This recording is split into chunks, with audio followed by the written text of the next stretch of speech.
It's been a minute since either of these Novelty Phalaenopsis orchids have been repotted. We're going to do that today, taking care of all of these extra long aerial roots.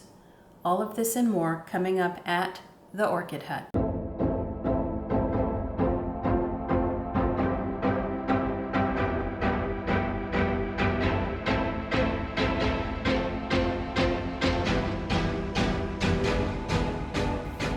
Welcome back to the Orchid Hut. My name is Dana, and today's video we are going to be repotting one of these Novelty Phalaenopsis orchids. They are both long overdue. You can see that they were both potted in the same type of clay pot years and years ago, so long ago that I can't even really remember.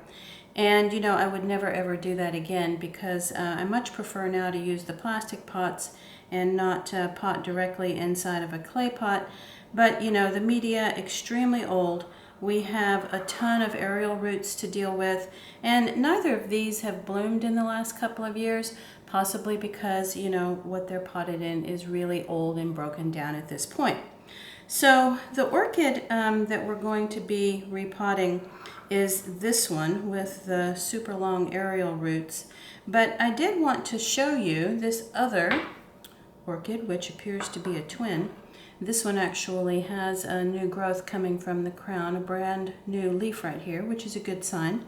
But in a community post recently, I posted a picture of this particular root right here where, part of it is green, part of it appears to be brown and dead, but then the remainder of the root is still very green. And I asked the question, if you were to repot this, would you trim that away or not? And, I don't know how you answered that question or how you thought about it if you read that community post, but, when I repot this orchid, I will not be trimming that away. The filament that runs inside the interior of the root is still keeping this bottom portion alive. And, the bottom portion of this root still supports the plant, uptaking water and nutrients, and could even possibly branch to create more of a root system. So even though this section right here is dead, sometimes roots can have both living sections and dead zones, but overall the root should be left to continue to support the plant. So that's the answer to the question in the community post. Well, at least my answer to the question. Okay, so we're going to get started repotting this Phalaenopsis orchid. And the first thing that we're going to do is take this out of the pot and see what's going on in here. Now, before starting this repot, I soaked these orchids in a few inches of water in the kitchen sink to get these air roots very nice and pliable, because in the repot they're going to get sort of wrapped around in the media and I didn't want them to break. You can tell that this is pretty broken down. It looks like I chose a slightly smaller bark when I initially repotted this. I won't be doing that today. It's going in a larger pot with a bigger diameter and a larger circumference, so I need that space to wrap those air roots around. All right, so let's have a look. Lots of dead roots underneath.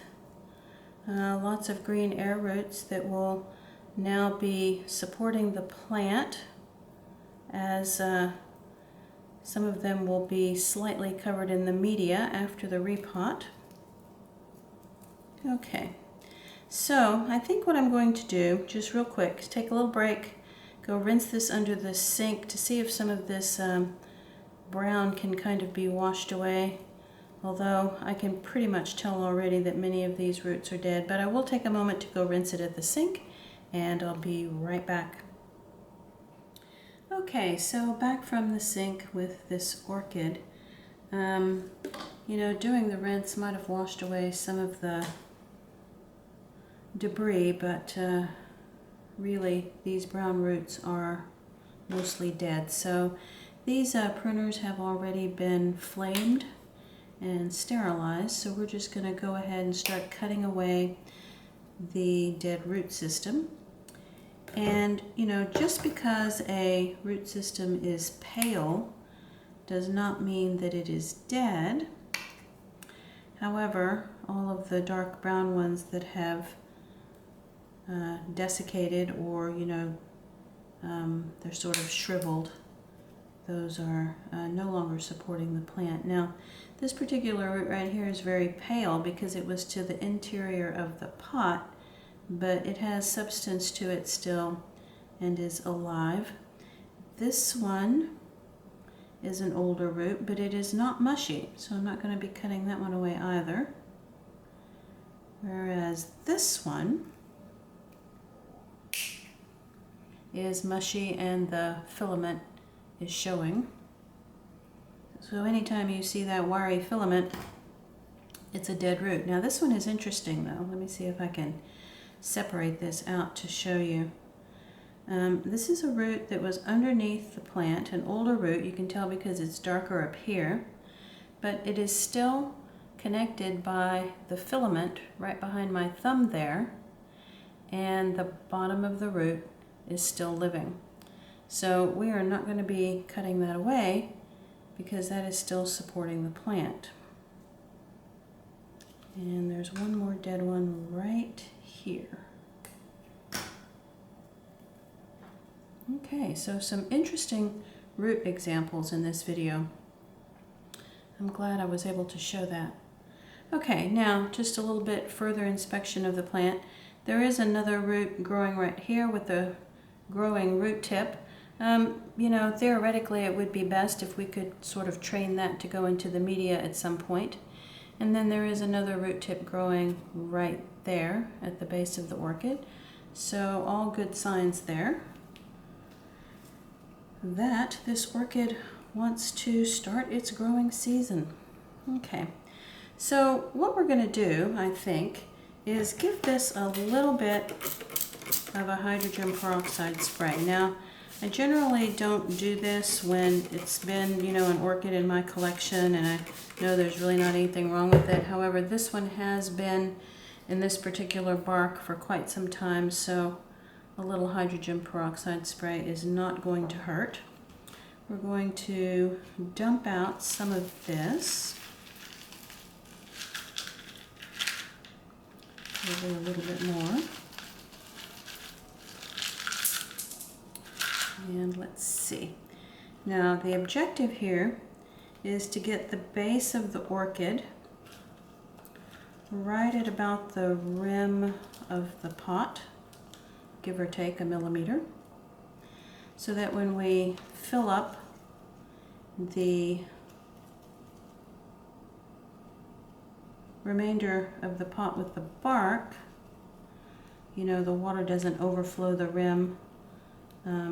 But yeah, so the base or the bottom of the plant is right at about the rim of the pot.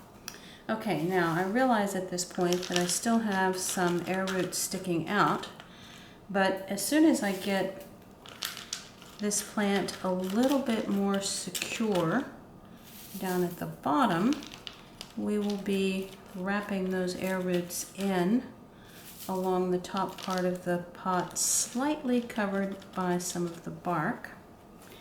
And we may or may not need to use the paper clip trick.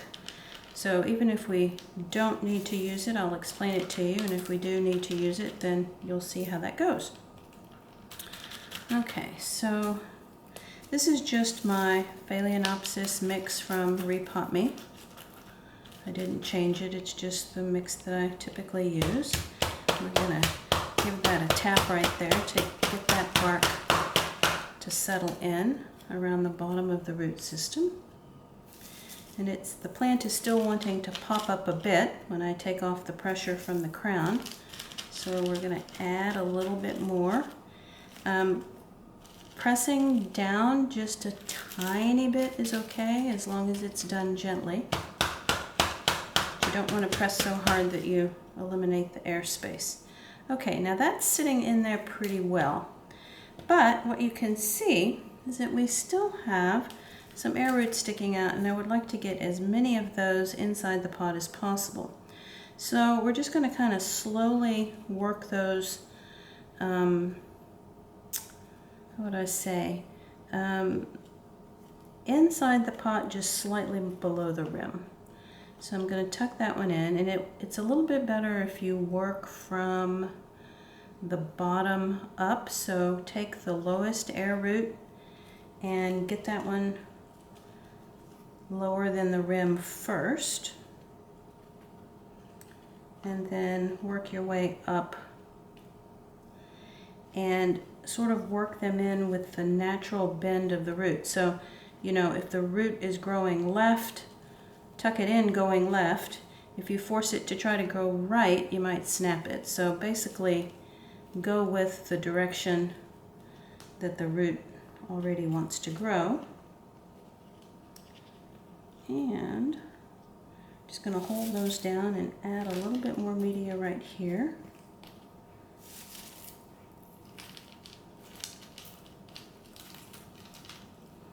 Now, this is what I found doing this.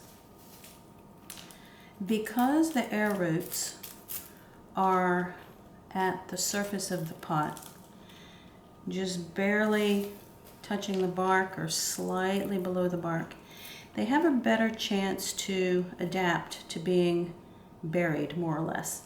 You know, oftentimes air roots develop differently than roots that are under the medium, and then if you try to bury them too deep, they don't adapt well to that change, and then sometimes they just die.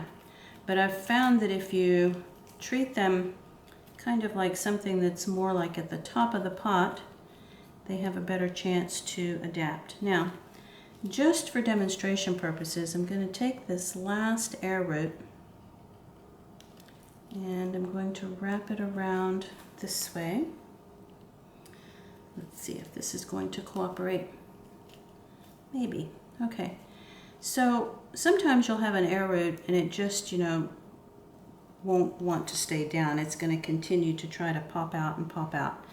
So one of the tricks that you can do is you can take just a regular paper clip and you can bend it so that one of the, well, actually it's curved in this direction and curved in this direction. So you're just opening up a paper clip and you can tuck it down inside the bark.